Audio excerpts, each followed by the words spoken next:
এ লুকমান, এই যে এখানের মধ্যে দুইটা ছাগল আছে, একটা ছাগলের জব কইরা এই ছাগলটার মধ্যে উত্তম উৎকৃষ্ট যেই গোশতগুলা আছে এইটারে কাইটা কাইটা আমার কাছে আনো। লুকমান হাকিম আড়ালের মধ্যে গিয়া ছাগলটারে জব করলেন। জব কইরা উৎকৃষ্ট যে গোশতগুলা আছে কাটছেন। উৎকৃষ্ট কোন দুইটা জিনিস কাটছেন? বলে জিব্বা এবং দিলটারে কাইটা না তার মুনিবের কাছে পেশ করছে। সুবহানাল্লাহ। লুকমান হাকিম তার মুনিবের কাছে জিব্বা এবং দিলটাকে আনছেন। মুনিব আবার বলেন, লুকমান আরেকটা ছাগল নিয়ে জব কইরা এটার মধ্যে যে নিকৃষ্ট গোশতগুলো আছে এটারে কাইটা লইয়াও। এবার লুকমান হাকিম আরেকটা ছাগলকে নিয়ে আড়ালের মধ্যে নিয়ে জব কইরা আবার জিব্বা এবং দিলটারে কাইটাই না মুনিবের কাছে পেশ করছে। এবার মুনিব লুকমান হাকিমকে বলেন, লুকমান বুঝলাম না তোমার হিকমত, বুঝলাম না। তোমাকে আমি বললাম ছাগলটা জব কইরা এটার মধ্যে সবচেয়ে উৎকৃষ্ট যে ভালো ভালো গোশত আছে কাইটা আনতা, তুমি আবার জিব্বা আর দিল কাইটা আনলা। আবার বললাম এটার ভিতরে যে নিকৃষ্ট গোশতগুলো আছে এইটাকে কাইটা আনো, তুমি আবার জিব্বা আর দিল কাইটা আনলা। কারণ কি, রহস্য কি তোমার হিকমত বুঝলাম না। লুকমান হাকিম ডাক দিয়া বলে, মুনিব, ও মুনিব, এই ছাগলের মধ্যে দামি দুইটা জিনিস আমি আনছি। জিব্বা কাটলাম, দিল কাটলাম, আবার আমি নিকৃষ্ট দুইটা গোশত আনলাম, জিব্বা আনলাম আর দিল আনলাম। মুনিব গো, এই ছাগলটার পুরা দেহর মধ্যে জিব্বাটা অনেক দামি, আবার তার দিলটাও অনেক দামি, আবার জিব্বাটা হলো নিকৃষ্ট, আবার কলবটা হইল নিকৃষ্ট। যদি বলে ছাগলের জিব্বা যদি ভালো হয় তার দিলটা ভালো হয়, জিব্বা যদি নাফাক হয় দিল নাফাক হয়। আল্লাহু আকবার। হে লুকমান হাকিম গো, মুনিব এবার শুনেন, আমার মহামনিব আমার আল্লাহ মাথা থেকে পাতা পর্যন্ত আল্লাহ তাআলার দান। প্রত্যেকটা মানুষের এই দেহের ভিতরে দুইটা জিনিস আছে, একটা হলো জিব্বা আর একটা হইল দিল। যার জিব্বা পবিত্র তার দিল পবিত্র, যার জিব্বা নাফাক তার দিল নাফাক, যার দিল নাফাক তার জায়গা হবে জাহান্নামে, যার দিল পাক তার জায়গা হবে জান্নাতে। কথা কোন ঠিক কিনা? ও বাজার, হাশরের ময়দানে কিন্তু চেহারা দিকে জান্নাত দিবে না, চেহারা দিকে আল্লাহ তাআলা জান্নাত দিবে না। হাশরের ময়দানে আল্লাহ তাআলা যেই জিনিসটা দিকে দিকে জান্নাত দিব সেই জিনিসের নাম হলো কলব। সেই জিনিসের নাম কি? কলব। যার কলব বালা তার হাত বালা, যার কলব বালা তার পা বালা, যার কলব ভালো তার জবানটা ভালো, যার কলব ভালো তার চক্ষু ভালো, যার কলব ভালো তার কানের শ্রবণ শক্তি ভালো, যার কলব ভালো না তার হাত ভালো না, যার পা ভালো যার কলব ভালো না তার পা ভালো না, যার কলব ভালো না তার জবান ভালো না। কথা কোন ঠিক কিনা? হাশরের ময়দানে আল্লাহ তাআলা মানুষদেরকে কি দিকে জান্নাত দিব? হাশরের ময়দানে আল্লাহ তাআলা কলব দিকে দিকে মানুষের জান্নাত দিব। কথা কোন ঠিক কিনা? আমার কথা বাজান বুঝেননি? কালো হইলে কি হইব? হযরতে বেলাল কালো, বলে তার কলব অনেক ভালো। এই জন্য নবীজি হিজরত, নবীজি যখন জান্নাতে ভ্রমণ করেন, নবীজি জান্নাত ভ্রমণ করেন ফেরেশতার সাথে, জিবরাইলের সাথে, বলে নবীজির সামনে সামনে হাঁটার আওয়াজ শোনা যায়। আল্লাহর নবী ডাক দেয়া কো, জিবরাইল, জান্নাতে আমি আর তুমি ভ্রমণ করি। ও জিবরাইল রে, আমাদের আগে কার হাঁটার আওয়াজ শোনা যায়? জিবরাইল আমিন ডাক দিয়া বলেন, ইয়া রাসূলুল্লাহ, ইয়া হাবিবাল্লাহ, আর কেউ না, আপনার মসজিদের মুয়াজ্জিন হযরতে বেলালের হাঁটার আওয়াজ শোনা যায়। ও বাজান ভালো করে শুনেন, বেলাল আল্লাহর কাছে অনেক দামি। বেলাল কালো, আল্লাহর কাছে ভালো। আল্লাহু আকবার। লুকমান হাকিম কালো, আল্লাহর কাছে অনেক ভালো। এই জন্য যার কলব ভালো তার দাম আল্লাহর কাছে বেশি, যার কলব না পাক তার দাম শয়তানের কাছে বেশি। কথা কোন ঠিক কিনা? ও বাজান ভালো করে শুনেন, আমাদেরকে কে বানাইছেন? জোরে কোন কে? আর জোরে কোন কে? আল্লাহ যদি বানায় থাকে, আমাদের হাত তো মা বানাই না, আব্বা বানাই না, ভাই বানাই না, কিন্তু আম্মা সন্তানের প্রতি কেন এত মায়া, কেন এত দরদ, কেন এত মায়া, কেন এত মহাব্বত? দেখবেন সন্তান যদি মারে সাইরা, বাবারে সাইরা রাগ কইরা বহু দূর চইলা যা, মার কলিজা সিরা যা, মার কলিজার ভিতরে আঘাত লাগে। সন্তান যদি মার কথা না শুনে তাহলে মার দিলের ভিতরে কষ্ট লাগে। কথা কোন ঠিক কিনা? ও বাজার, এই পৃথিবীর বুকে যতই আপন দেখেন, স্ত্রী আপন কিছু স্বার্থপর, বন্ধু আপন স্বার্থপর, ভাই আপন স্বার্থপর। ভালোবাসার মধ্যে স্বার্থ আছে, স্ত্রীর ভালোবাসার মধ্যে স্বার্থ আছে, বন্ধুর ভালোবাসার মধ্যে স্বার্থ আছে, ভাই ভাইয়ের ভালোবাসার মধ্যে স্বার্থ আছে, কিন্তু আম্মা আর আব্বার ভালোবাসার মধ্যে কোনো স্বার্থ নাই। বলে ছোটবেলা থাকতে মার গর্ভে যখন তুমি ছিলা, মা 10 মাস 10 দিন তোমারে গর্ভে ধারণ করছে নিঃস্বার্থে। কথা কোন ঠিক কিনা? শুধু তাই না, মা সন্তানের জন্য পেট কাইটা দিছে, সন্তানের লাইগা পেট কাইটা দিছে। মার গর্ভে থেকে যখন সন্তান আসছে, সন্তানটার কোন সময় মাথার ব্যথা পায়া কান্না করছে, মা বুঝছে। কোন সময় পেটের ব্যথার জন্য সন্তান কান্না করছে, মা বুঝছে। কোন সময় দুধ পান করাতে হবে এটা ভাই বুঝে না, বোন বুঝে না, অন্য কেউ বুঝে না। আমার সন্তান এখন তার মাথা ব্যথা করতেছে,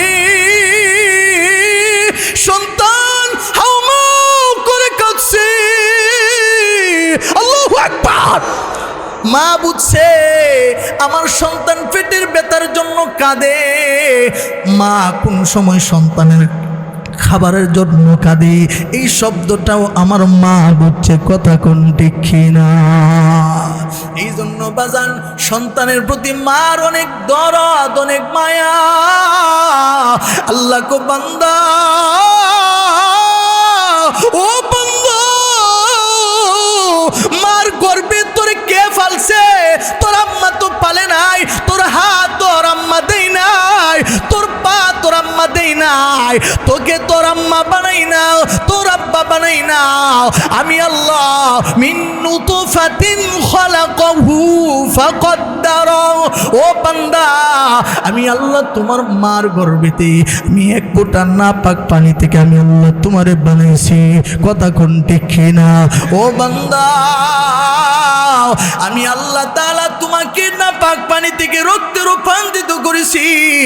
বান্দারে শুধু তাই নয়, তুমি মার গর্ভে ছিলে, মার গর্ভে আমি খেদমত কইরা আমি হাত বানাইলাম, আমি পা বানাইলাম, আমি চক্ষু বানাইলাম।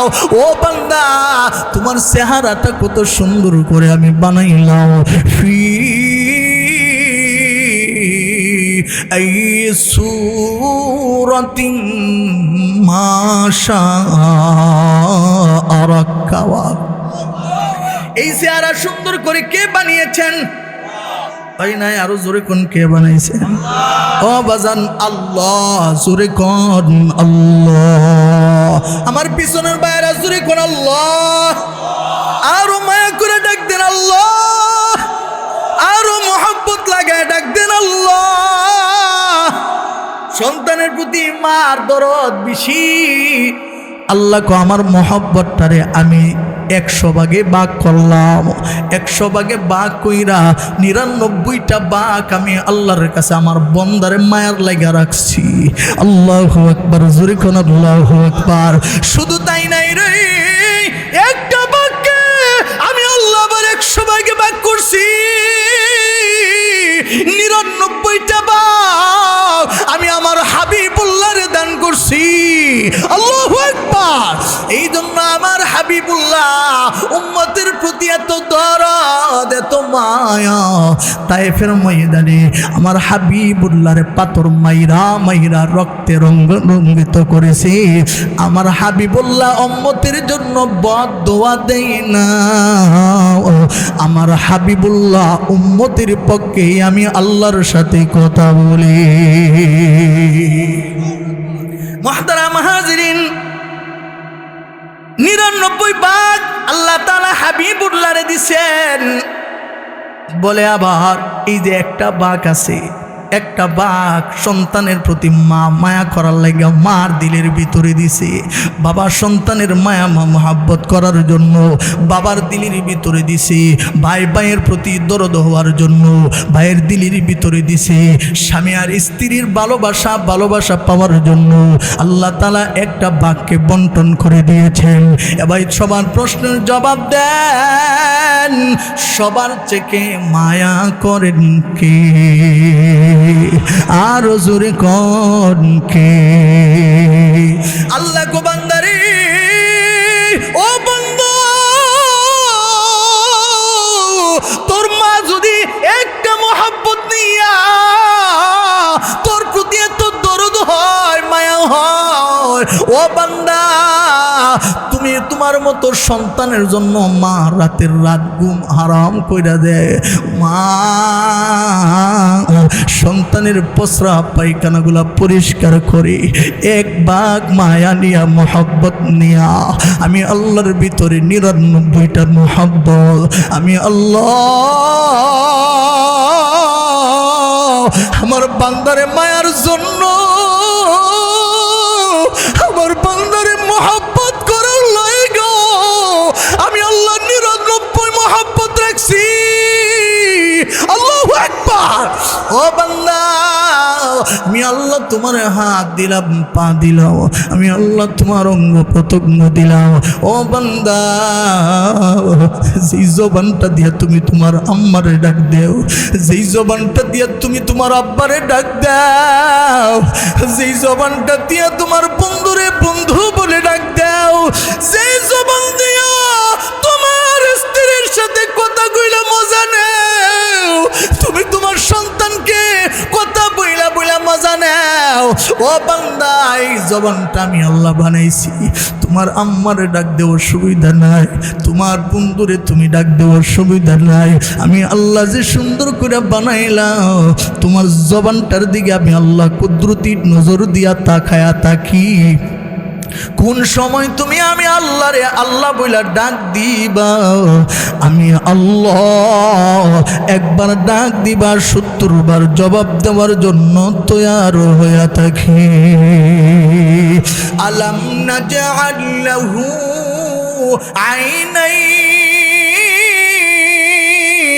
আইনাইন ওয়া লিসানাও ওয়া শাফাতাইন।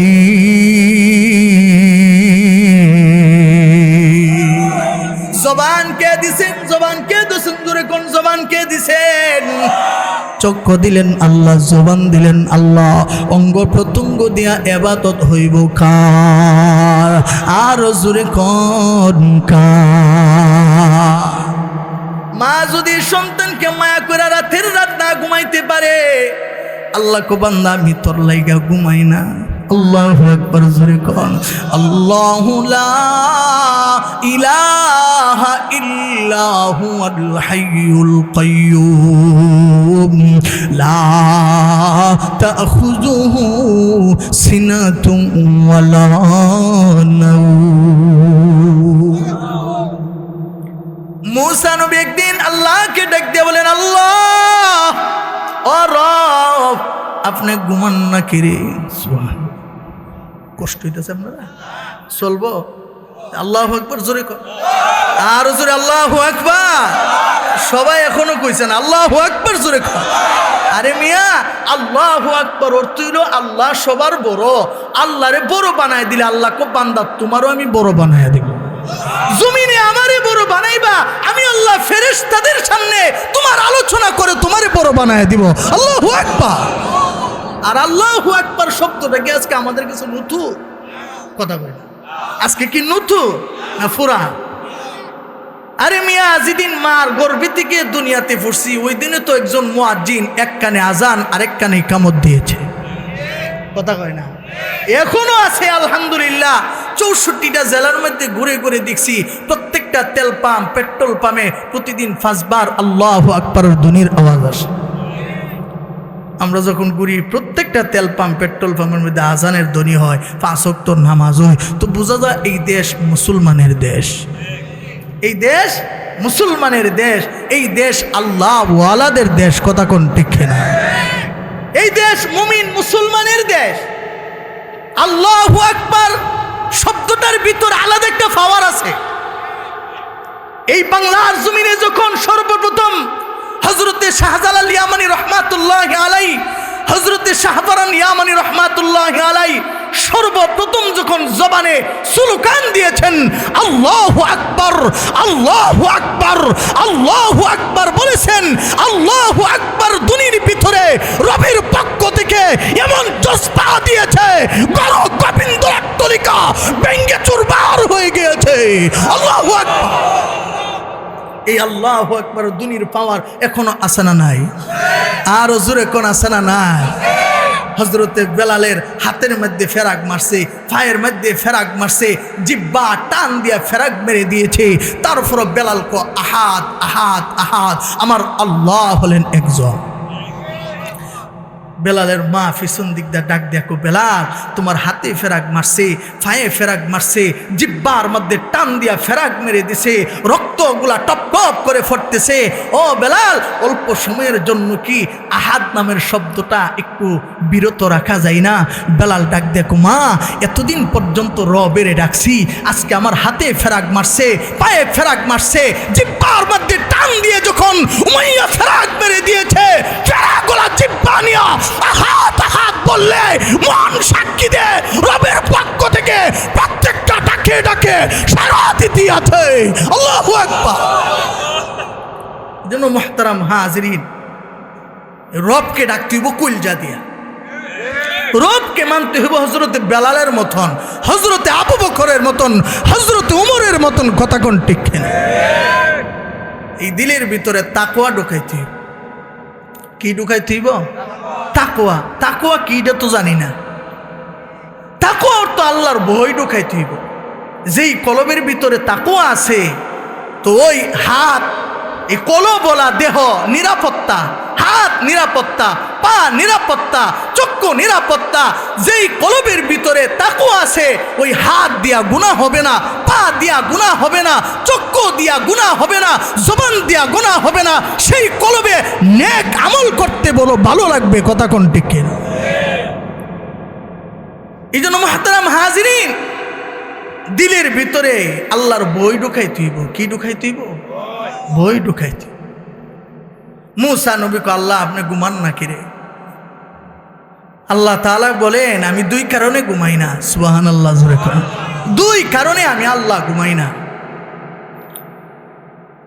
আল্লাহ তাআলা ডাক দিয়ে বলেন, মুসা আমি 2 কারণে ঘুমাই না। মুসা রে, আমি আল্লাহ কেন ঘুমাই না? তোমার আমি একটা ইন্টারভিউর মাধ্যমে আমি তোমারে দেখায়া দেয়।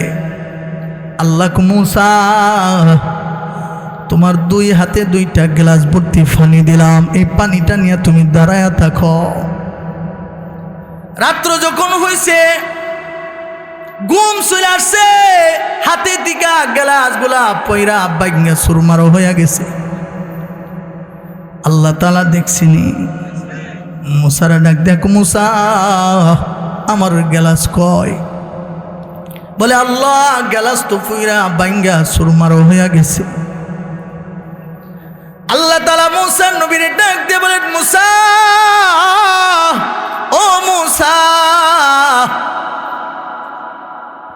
তোমার ঘুমের কারণে তোমার হাত থেকে গ্লাসগুলা পুইরা ভেঙ্গে চুরমার হয়ে গেছে। মুসা রে, আকাশের দিকে তাকায় দেখো, আকাশের মধ্যে একটা ফালাও নাই, একটা সুতলিও নাই। আমি আল্লাহ যদি ঘুমায়া যাই, আমি আল্লাহ যদি ঘুমাই, ও মুসা, আকাশ আকাশের জায়গায় থাকবে না, জমিন জমিনের জায়গায় থাকবে না। মুসা সবগুলা ভেঙ্গে চুরমার হয়ে যাবে। মুসা রে, শুধু তাই নয়, আমি আল্লাহ কেন ঘুমাই না? আরেকটা কারণে আমি ঘুমাই না, বলে আমার বান্দা 40 বছর গুনাহ করব, 60 বছর গুনাহ করব। দিনের বেলা অনেকে লজ্জা শরম নিয়ে মসজিদে ঢুকবে না। ও মুসা,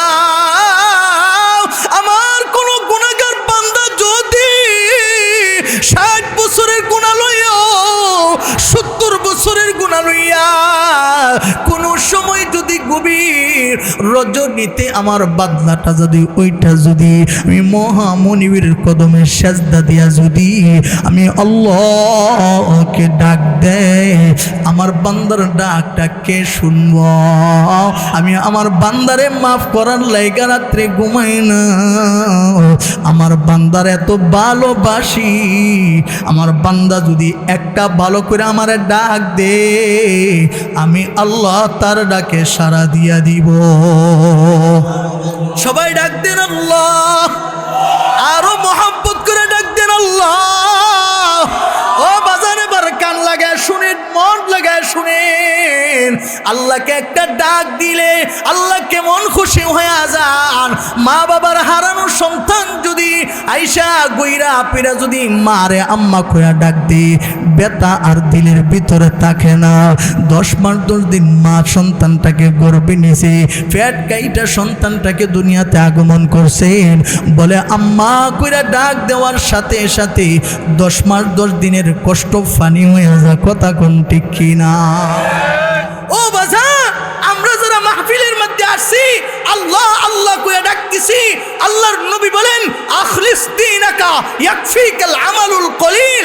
অল্প আমল, ছোট্ট একটা আমল, আল্লাহু আকবার, সুবহানাল্লাহ একবার, এইটাও যদি রবের কাছে ভালো লাগা যা, হইতো পারে হাসরের ময়দানে আমার আপনার জন্য নাজাতের জরিয়া হয়ে যাইতে পারে।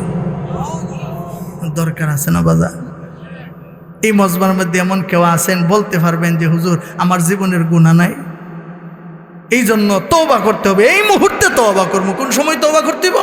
এখন তওবা করতে হইব, কারণ বাড়িতে যায় যে তওবা করবো এই সুযোগও তো নাই। আছে? আজও পর্যন্ত কি কেউ বলতে পারবেন যে হুজুর আমি অত বছর পরে মরবো? 5 বিষয়ের খবর দুনিয়ার কেউ জানে না। জানেন কে? ইন্নাল্লাহা ইনদাহু ইলমুস সাআ ওয়া ইউনাজ্জিলুল গায়থ ওয়া ইয়ালামু মা ফিল আরহাম ওয়া মা তাদরি নাফসুম মাযা তাকসিবু গাদা ওয়া মা তাদরি নাফসুম বিআইয়ি আরদিন তামুত। মৃত্যুর খবর দুনিয়ার কেউ জানে না। কে জানে? এমন কোনো জায়গা আসেনি যেই ঘরের ভিতরে ঢুকলে আজরাইল ঢুকতে পারতো না? কথা বলে না? আছে? কিতাবের মধ্যে ঘটনা লেখা হয়, একজন স্বামী স্ত্রী স্বামীর কাছে আবদার করছে, স্বামী গো আমারে এমন একটা ঘর আপনি বানায়া দেন যেই ঘরের ভিতরে আজরাইল ঢুকতে পারতো না। আছে এমন ঘর? আছে? হ্যাঁ? স্বামী স্ত্রীকে ডাক দিয়ে বলেন, বিবি রে কি এমন ঘর বানাইলে তোমার কাছে আজরাইল ঢুকতে পারবে না? বিবি ডাক দিয়া কো, স্বামী আমি শুনছি একজন মুরব্বীর কাছে আমি নাকি একটা ছোট্ট একটা পোকার কারণে, মাকড়সার কারণে আমার নাকি মৃত্যু হবে। ও স্বামী তোমার তো টাকা পয়সার অভাব নাই, আমার এমন একটা ঘর বানায় দাও, মাকড়সা তো ঢুকবে দূরের কথা, একটা পিপিলিকা যেন না ঢুকতে পারে। স্বামী আবার পরামর্শ করে মিস্ত্রির সাথে আলোচনা করিয়া ছাদের উপর একটা গ্লাস দিয়া ঘর বানায়া দিছে। স্বামী আর স্ত্রী ঘরের ভিতরে যাপন করতেছে। দিন যায়, মাস যায়, হঠাৎ করে একদিন ঘুম থেকে ওইটা দেখে স্বামী ঘরের ছাদের উপর তাকায় দেখে মাকড়সা দেখা যায়। বিবিকে ডাক দিয়ে বলেন, বিবি রে ও বিবি সেই মাকড়সার কারণে আমি তোমার এক গ্লাস দিয়া ঘর বানায়া দিলাম, যেই ঘরের ভিতরে পিপিলিকা ঢুকতে পারে না। ও বিবি দেখো না গ্লাসের ছাদের মধ্যে মাকড়সা দেখা যায়। বিবি মন সাক্ষী দেয় রে, এই মাকড়সাটাই তোমার মৃত্যুর কারণ হয়ে দাঁড়াবে। বিবি রাগ আর গুসা নিয়া মাকড়সাটাকে হাত দিয়া মারতে শুরু করলেন, নিচে ফালাইয়া নিজের পায়ের গোড়ালি দিয়া মারতে শুরু করলেন। কিতাবের মধ্যে লেখা হয় মাকড়সাটাকে যখন নিজের পায়ের গোড়ালি দিয়া চেষ্টা আরম্ভ করেছেন, ছোট্ট একটা বিষাক্ত একটা কাঁটা তার পায়ের ভিতর দিয়া ঢুইকা গেছে, ব্যথায় অস্থির হইয়া দুনিয়া থেকে বিদায় হইয়া গেছে। তাহলে কার মরণ কখন হবে জানেন কে? আর জোরে কোন জানেন কে? এই জন্য বাজান কবরে যাওয়ার আগে আগে কবরের সামান তৈয়ার করতে হবে। কবরের ভিতরে কেউ থাকবে না, থাকবেন আল্লাহ। তাহলে মহামনিবকে আমরা আপন বানাইতে পারি, কথা কোন ঠিক কিনা? দুনিয়াতে যা কিছু আছে সব পর, হাসরের ময়দানে যিনি আপন হবেন তাদেরকে আমার দরকার, কথা কোন ঠিক কিনা? এই জন্য মুহতারাম হাজিরিন, কিতাবের মধ্যে লেখা হয় আল্লাহ তাআলা তার বান্দাকে কত মহব্বত করে, কত মায়া করে।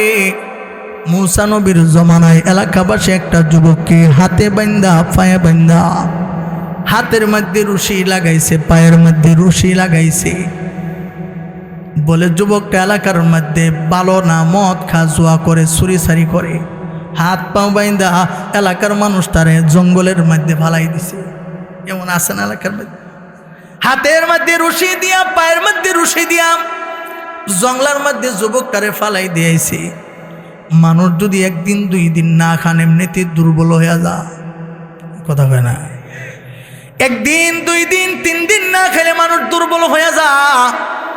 যুবকটাকে জঙ্গলার মধ্যে হাতের মধ্যে বান্ধা, পায়ের মধ্যে বান্ধা যখন ফালাই দিল, যুবকটা আস্তে আস্তে করে দুর্বল হইয়া যাইতেছে।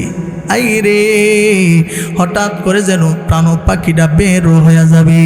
যুবকটা চতুর্দিক দিয়ে তাকায় দেখে খাওয়ান নাই, কেউ নাই, আত্মীয় স্বজন কেউ নাই, দুর্বল হয়ে গেছে, প্রাণ পাখিটা বের হয়ে যাবে।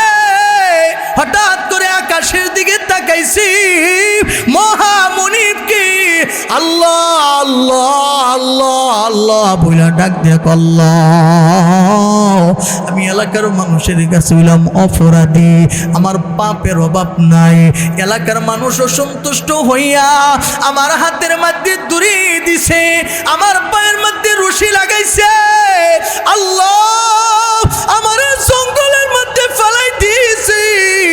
ও মহামনিব, আমার পাপের অভাব নাই, আমার গুনার অভাব নাই। আল্লাহ তুমি যদি আমার পাপের শাস্তি দাও তাহলে তোমার কোনো লাভ হবে না, আমারে যদি তুমি মাফ করে দাও তোমার তো কোনো খাস্তা হবে না। আল্লাহকে যখন শেষ মরণের সময় প্রাণ পাখি বের হয়ে যাবে, দুনিয়ার কাবারে ডাক দেয় নাই, হাতের মধ্যে রশি বাঁধা, পায়ের মধ্যে রশি বাঁধা, হাতের মধ্যে রশি নিয়া, পায়ের মধ্যে রশি নিয়া আল্লাহকে যখন মরণের আগ মুহূর্তে ডাক দিছে, আল্লাহ আল্লাহর বাদনাটাকে কুদরতি করে উঠাইয়া নিছে। আল্লাহু আকবার, জোরে কোন আল্লাহু আকবার। যুবক দুনিয়া থেকে বিদায় হয়ে গেছে। বনি ইসরাইলের নবী মুসা নবীর কাছে আল্লাহ তাআলা খবর পাঠায় দিয়েছেন, কালিম ও কালিমুল্লাহ, এবং জঙ্গলার মধ্যে আমার একজন উলি দুনিয়া থেকে বিদায় হয়েছে। আল্লাহু আকবার, জোরে কোন আল্লাহু আকবার। এ কালিম মুসা, এলাকার মধ্যে তুমি খবর জানায়া দাও, তোমার কওমবাসীর জানায়া দাও, আমার উলির জানাজাতে যারা অংশগ্রহণ করবে, আমি আমার উলির খাতিরে যারাই জানাজাতে অংশগ্রহণ করবে, আমার উলির খাতিরে সবাইরে মাফ করে দিব। এমন একটা সুসংবাদ মুসা নবী কওমবাসীর কাছে পৌঁছাইতেছেন। আচ্ছা কোন তো দেখি এমন একটা সুসংবাদ আমরা পাইলে খুশি না বেজা? আরো জোরে কোন খুশি না বেজা? মুসা নবী কমবাসীর কাছে দাওয়াত পেতেছেন, এ কমবাসীরা খবর জানো এমন জঙ্গলার মধ্যে আল্লাহর একজন উলি মারা গেছে, তার জানাজাতে যদি কেউ অংশগ্রহণ করো আল্লাহ তাআলা তার খাতিরে মাফ করে দিব। এই খবর পায়া তো এলাকাবাসী সবাই জঙ্গলের দিকে রওনা করছে, এলাকার সবাই গেছে, জানাজার মাটি গেছে। এবার সবাই মনে মনে ভাবে যেই বান্দার কারণে, যেই লোকটার কারণে আমাদেরকে আল্লাহ মাফ করব, এই লোকটারে দেখার দরকার আছে না নাই? এক এক করে সবাই মুর্দারের কাছে যাইতেছেন। সবাই মুর্দারের কাছে গিয়া চেহারা দিকা দিকা এবার ফিরে আসে। সবাই চেহারা দিকা দেখা ফিরে আসে। একজন আরেকজনের কাছে আলোচনা করে মুসা নবী কি কইল, আমরা ওই দিন তারে হাতে পায়ে বাজনা জঙ্গলার মধ্যে ফালাইছি, সে হলো সুর, সে হইল ডাকাত, সে হলো মদখোর জুয়াখোর, তারে আমরা হাতে পায়ে বান্দা রশি লাগায় জঙ্গলার মধ্যে ফালাইলাম, সে আবার আল্লাহর ওলি হইছে কেমনে? আল্লাহু আকবার। কমবাসীরা ডাক দেখো মুসা, ও নবী মুসা, এই ছেলেটাকে আমরা হাতের মধ্যে দড়ি দিয়া, পায়ের মধ্যে দড়ি দিয়া জঙ্গলার মধ্যে ফালাই দিয়েছি, আপনি কোন তার জানাজাতে অংশগ্রহণ করলে আল্লাহ আমরা মাফ করে দিব? কিভাবে সম্ভব বুঝলাম না। মুসা নবী আবার আল্লাহকে ডাক দিয়া বলেন, আল্লাহ ও রব, আমার কমবাসী কি বলে আপনি কি বলেন? আল্লাহু আকবার, জোরে কোন আল্লাহু আকবার। আল্লাহ তাআলা ডাক দিয়ে বলেন, মুসা রে, তোমার কমবাসীরা যা বলে এইটাও ঠিক, আমি যা বলি সেইটাও ঠিক। মুসা নবীকে আল্লাহ বলেন, মুসা জানাজা পড়াও। মুসা নবীকে আল্লাহ এলাকার মানুষ যার প্রতি অসন্তুষ্ট দড়ি বাইন্দা জঙ্গলার মধ্যে ফালাইছি, ওই লোকটা আবার কেমনে আপনার কাছে দামি হইয়া গেল? আল্লাহু আকবার, জোরে কোন আল্লাহু আকবার। আল্লাহ তাআলা ডাক দিয়ে বলেন, মুসা তাহলে শুনো, আমার বান্দা যখন, আমার এই বান্দাটাকে, গুনাহগার বান্দাটাকে এলাকার মানুষ যখন তার হাতে পায়ে বাইন্দা জঙ্গলার মধ্যে ফালাই দিয়ে আসলো, আমার বান্দা একদিন, 2 দিন, 3 দিন না খাইতে খাইতে দুর্বল হয়ে গেল। মৃত্যুর আগ মুহূর্ত মালাকুল মাউত তার সামনে চলে গেছি, পারো পাখি বের হয়ে যাবে। আমার বান্দা তার আম্মারে ডাক দেয় না, তার আব্বারে ডাক দেয় না, তার বাইরে বাই বুলা ডাক দেই নাই, তার বন্ধু বান্ধবরে ডাক দেই নাই, এলাকার কাউকে ডাক দেই নাই। আমার বান্দা মুসিবতে পইরা আমি আল্লাহরে আল্লাহ কয়া ডাক দিছে, আমি আল্লাহরে তো মায়া লাগছে, মোহাব্বত রাখছে, আমি আল্লাহ আমার হারানো বান্দার ডাক শুই না, আমি আল্লাহ তারে উলি বানায়া দিছি। ইন্নাল্লাহা ইউহিব্বুত তাওয়াবিন ওয়া ইউহিব্বুল মুতাতাহহিরিন। পবিত্র মানুষের দাম আল্লাহর কাছে বেশি, অপবিত্র মানুষের দাম আল্লাহর কাছে নাই। কথা কোন ঠিক কিনা? এই জন্য বাজান, পবিত্র মানুষ হইতে গেলে আমাদের কলবটাকে ঠিক করতে হবে, ঠিক না? এই যে রমজান আসতেছে, রমজান আসার আগে আগে আমাদের কলবকে ঠিক করতে হবে, কলবের ভিতরে তাকওয়া ঢুকাইতে হবে। তাকওয়া, তাহলে তাকওয়া কি? কষ্ট হইতেছে আপনারা? তাকওয়া কি? যেই দিলের ভিতরে আল্লাহর ভয় আছে, যেই দিলের ভিতরে তাকওয়া আছে, তাকওয়া অর্থ হইল আল্লাহর ভয়। যেই দিলের ভিতরে আল্লাহর ভয় আছে, সামনে রমজান মাস আসতেছে, সে দিলের ভিতরে আল্লাহর ভয় থাকলে এই জবান দিয়া আনাহার করবে না। কথা কোন ঠিক কিনা? খাওয়া দাওয়া বন্ধ রাখবে, রোজা রাখবে। যেই দিলের ভিতরে রবের ভয় আছে, এই মানুষটা কখনো গুনাহ করতে পারে না। কথা কয় না? কখনো তার দ্বারা গুনাহ হবে না। আল্লাহ কেউ তাকওয়া অবলম্বন যদি করে, আমার বই নিয়ে কেউ যদি গুনার কাছ থেকে বাঁচে, আমি আল্লাহ তারা 4টা পুরস্কার দিব। কয়টা? 1 নাম্বার, আল্লাহ আমি তারে গুনার থেকে বাঁচায় রাখবো, সুবহানাল্লাহ। 2 নাম্বার, আমি আল্লাহ তাআলা নেক করার ক্ষমতা দিমু, নেকের আগ্রহ তার দিলের ভিতরে বাড়াইয়া দিমু। 3 নাম্বার হইল আমি আল্লাহ তার অভাব অনাটন দূর করে দিব। 4 নাম্বার হলো আমি আল্লাহ তার জন্য এমন এমন জায়গা থেকে রিজিকের ব্যবস্থা করব, ওমাই ইয়াত্তাকিল্লাহা ইয়াজআল লাহু মাখরাজা, এমন এমন জায়গা থেকে রিজিকের ব্যবস্থা করব যে আমার বান্দা কল্পনাও করতে পারতো না, সুবহানাল্লাহ। মুসা নবী একদিন তুর পাহাড়ে গেছেন কথা বলার জন্য। ও বাজান, আমরা যারা বসে রয়েছি, আমাদের কার দিলের ভিতরে কোন রকমের চেতনা আছে, ধারণা আছে, আমরা একজনের খবর একজন জানি না, কিন্তু জানেন কে? আরো জোরে কোন জানেন কে? মুসা নবী তুর পাহাড়ে আল্লাহর সঙ্গে কথা বলার জন্য রওনা করছে। তুর পাহাড়ে গেছেন, গিয়া মনে মনে ধারণা করেন, হাই রে, আমি যে এত দূর চলে আসলাম, বাড়িতে আমার বিবি আছে, বাচ্চা আছে, তাদের খাবার দাবারের কি জানে হয়, কি অবস্থা জানে হয়, এই চিন্তা ফিক্রি করতেছে। মুসা নবী চিন্তা করতেছে, খবর জানছেন কে? আল্লাহ তাআলা মুসা নবীরে ডাক দেয়া কো, কালিমুল্লাহ, এ কালিম, ওমা তিলকা বিয়ামিনিকা ইয়া মুসা, মুসা রে, তোমার হাতে এটা কি? মুসা নবী কো, ক্বালা হিয়া আসাই আতাওয়াক্কাউ আলাইহা ওয়া আহুশু বিহা আলা গনামি ওয়া লিয়া ফিহা মাআরিবু উখরা। মুসা, তোমার হাতে এটা কি? মুসা নবী কইতে একটা লাঠি। বলে, তুমি জানো লাঠির ভিতরে কি আছে? আল্লাহ রব্বুল আলামিন ডাকতে বলেন, মুসা, তোমার হাতের লাঠির ভিতরে এমন পাওয়ার আছে, এই লাঠিটা দিয়া যদি সমুদ্রের মধ্যে যদি আঘাত করা হয়, সমুদ্রের দিয়ার রাস্তা তৈরি হয়ে যা। আল্লাহু আকবার। মুসা, শুধু তাই নয়, তোমার হাতের লাঠি দিয়া যদি পাথরের মধ্যে আঘাত করা হয়, পাথরটা ঝর্ণা আবিষ্কার হয়ে যা। আল্লাহু আকবার।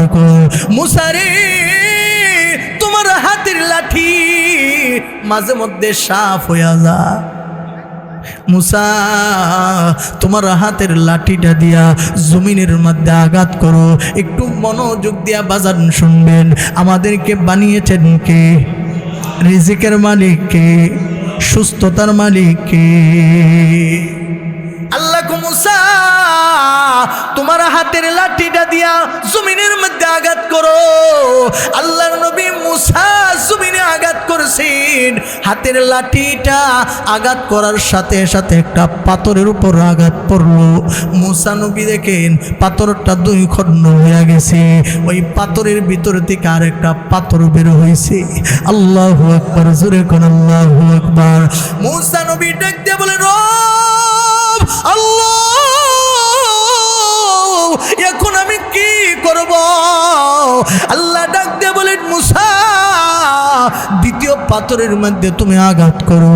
মুসা নবী দ্বিতীয় পাথরে যখন আঘাত করলেন, দ্বিতীয় পাথরটাও ভেঙে চুরমার হয়ে গেল। বলে দ্বিতীয় পাথরটা থেকে আরেকটা পাথর বের হয়ে আইছে। আল্লাহু আকবার। জোরে মুসা নবী ডাক দিয়া গল্লা, পাথর ভেঙে গেল আর একটা পাথর বের হইল।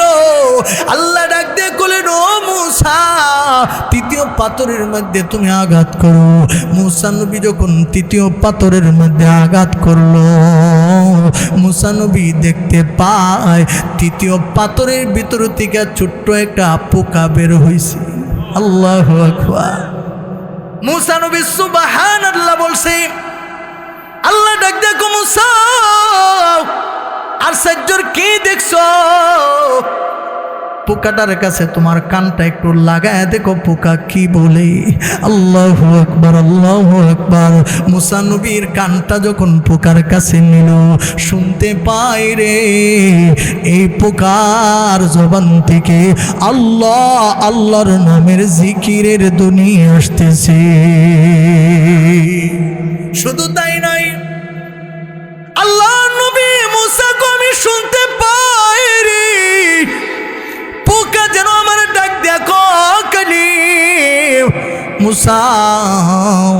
আমার আল্লাহ পাথরের ভিতরে পাথর, পাথরের ভিতরে পাথর, তিনটা পাথরের ভিতরে আমি ছোট্ট থেকে ছোট্ট একটা মাখলুক, আমি পোকাটাকে রাইখা আল্লাহ আমার কোনোদিন অক্সিজেনের অভাব দেয় না।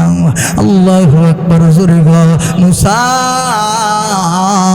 আমি পাথরের ভিতরে টাইখাও, আমি আল্লাহ আল্লাহ বললে আমার আল্লাহ আল্লাহ ডাকটা শুনতে পায়। শুধু তাই নয়, আমার যেই সময় খাবারের দরকার হয় তিনটা পাথরের ভিতরে আমার আল্লাহ আমার জন্য খাবারের ব্যবস্থা করে। তাইলে বলেন দেখি, আল্লাহ বান্দা বানাইছে, খাবারের জিম্মাদারি কার? আর জোরে কোন কা?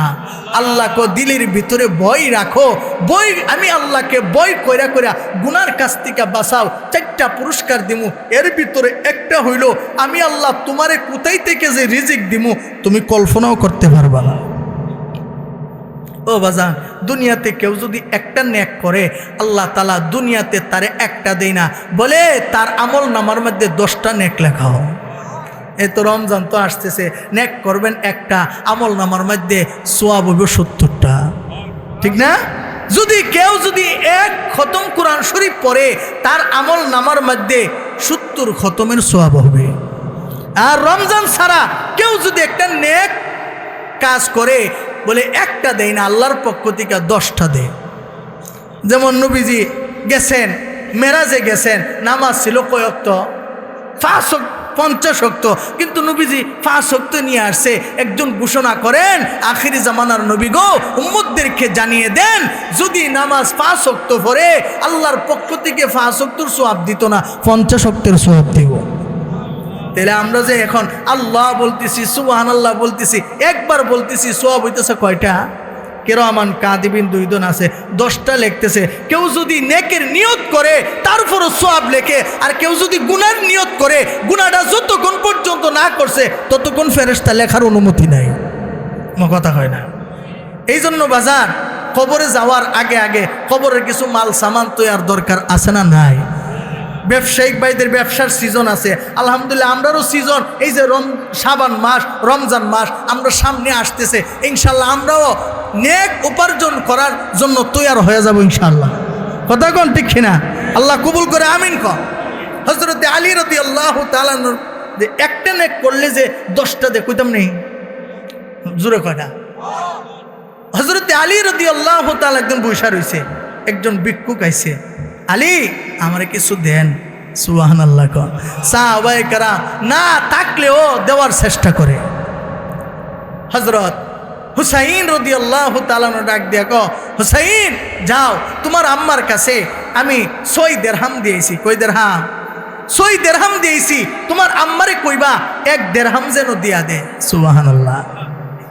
হযরতে হুসাইন দূর মারলেন, হযরতে ফাতেমার কাছে গিয়া বলেন, মা গো, আমার আব্বা পাঠাইছেন আপনার কাছে নাকি 6 দিরহাম জমা দিয়া গেছে 1 দিরহাম দেওয়ার জন্য। সুবহানাল্লাহ। হযরতে ফাতেমা কও, হুসাইন তোমার আব্বা যে 6 দিরহাম দিয়া গেছে, এই 6 দিরহাম তো আটা কেনার জন্য দিছে। সুবহানাল্লাহ। তোমার বাবাকে গিয়া বলবা, মার কাছে যে 6 দিরহাম দিয়েছেন, এই 6 দিরহাম আটা কেনার জন্য দিয়েছেন। হুসাইন দুইরায় বাবার আব্বা গো, আপনি যে মার কাছে 6 দিরহাম দিলেন, এইটা তো আটা কেনার জন্য দিলেন। সুবহানাল্লাহ।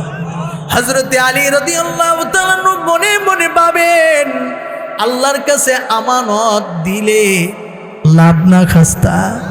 আল্লাহর কাছে আমানত রাখার ঠিকা নিজের কাছে আমানত রাখার দাম যে বেশি মনে করে, এই সম্পদ তার কাছে থাকতে পারে না। হযরত হুসাইনকে ডাক দিয়ে বলেন, যাও যাও, তোমার আম্মারে কইবা এখন 1 দিরহাম না 6 দিরহাম দেওয়ার জন্য। হযরত হুসাইন দৌড় দিছে, মা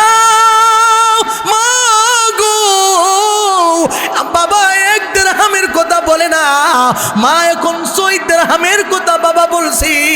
হযরতে ফাতেমা বইজা গেলেন, এবার বইজা 6 দিরহাম হুসাইনের হাতে তৈলা দিলেন। 6 দিরহাম আইনা আলী রাদিয়াল্লাহু তাআলা নূর কাছে দিয়া দিলেন। হযরতে আলী 6 দিরহাম আল্লাহর রাস্তায় দান করে দিলেন। এখন আর আছে কিছু? আটা কেনার টাকা আছে? 6 দিরহাম আল্লাহর কাছে দিয়া দিছেন। কিতাবের মধ্যে লেখা হয় হযরত আলী বসা থেকে উঠতেও পারেন না, আল্লাহর পক্ষ থেকে সাহায্য চলে আসছে। আল্লাহু আকবার, জোরে কোন আল্লাহু আকবার। হযরতে আলী রাদিয়াল্লাহু তাআলা দেখেন একজন একটা উট নিয়ে বাজারের দিকে রওনা করলেন। হযরতে আলী ডাক দিয়ে বলেন, হে ভাই, উট কোথায় নিয়ে যাও? বলে বাজারে বিক্রি করার জন্য নিয়ে যায়। বলে আমার কাছে বেচবানি? জি বেচমু। কত? 140 দিরহাম। সুবহানাল্লাহ। আলীর দারতলাতে আছে। বলে কত? বলে উটের দাম হলো 140 দিরহাম।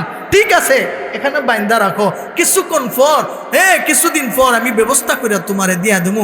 উট বাইন্দা রাখছে। ওই বেড়ায় উট বিক্রি করে চইলা গেছে। কিছুক্ষণ পর আরেক লোক আইসা কইতেছে, এই উট খার, এই উট কি বিক্রি করা হবে? হযরতে আলী কো উট হইল আমার, বিক্রি করবো। তো কত টাকা? 200 দিরহাম। সুবহানাল্লাহ। ঠিক আছে, 200 দিরহাম দিয়া উট কিনলাম। ঠিক আছে, নেও 200 দিরহাম। 200 দিরহাম যার থেকে হযরতে আলী 140 দিরহাম দিয়া উট কিনছিলেন তারে ফিরাই দিছে। আর তার কাছে অবশিষ্ট কয় দিরহাম আছে? আরো জোরে কন। 60 দিরহাম নিয়া হযরতে ফাতেমাতুজ জোহরা রাদিয়াল্লাহু তাআলা আনহার কাছে দিছে। স্বামীরে ডাক দিয়া কো, স্বামী গো, এত টাকা আপনি পাইলেন কই? এবার হযরতে আলী ডাক দিয়া কো, ফাতেমা, এমন একজন বন্ধুর কাছে দিছিলাম যিনি 1 দিলে 10 দেয়। আল্লাহু আকবার। এই ঘটনা যখন আল্লাহর নবী সরওয়ারে দু আলম নবীর কাছে বর্ণনা করা হইল, হযরতে আলীকে ডাক দিয়া বলেন, আলী, তুমি যে আল্লাহর রাস্তায় ফকিরটাকে দান করলা, মিসকিনকে তুমি দান করলা, আল্লাহ তাআলা তোমার প্রতি এত সন্তুষ্ট হয়েছে, এত খুশি হয়েছে।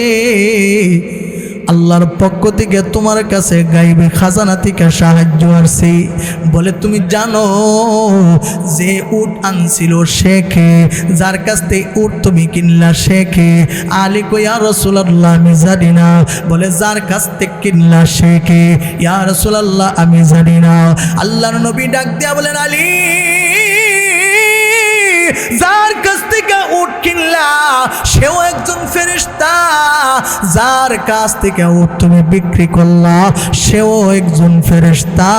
আল্লাহ তাআলা যে আল্লাহর রাস্তায় 1 দিলে 10 দেয়, এটা আল্লাহ বাস্তবে প্রমাণ করে দিয়েছে।